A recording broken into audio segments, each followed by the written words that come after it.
আমরা অনেক সময় ভাবি যে আমাদের জীবন থেকে নেগেটিভ মানুষগুলোকে আমরা দূরে রেখেছি, কিন্তু সত্যিটা হলো এতটা ইজি না। কারণ ওরা সব সময় দূরে থাকে না, অনেক সময় ওরা আমাদের আশেপাশেই থাকে, পরিচিত মুখ হয়, কাছের মানুষ হয়। প্রত্যেক দিন ছোট ছোট কথা, বিহেভিয়ার বা অ্যাটিটিউড দিয়ে ওরা আস্তে আস্তে আমাদের মুড, মন সব কিছুতেই এফেক্ট করে।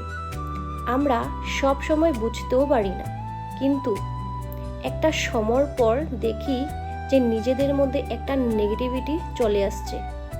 আর তখন কিছু কিছু মানুষের প্রতি আমাদের ঘৃণা বা ডিস্টেন্স বাড়তে থাকে, কারণ ওরা দূরের নয়, ওরা তো প্রতিদিন আমাদের চোখের সামনেই থাকে। তাই সব সময় মানুষকে বদলাতে যেও না, প্রথমে নিজের মনটাকে স্ট্রং করা দরকার।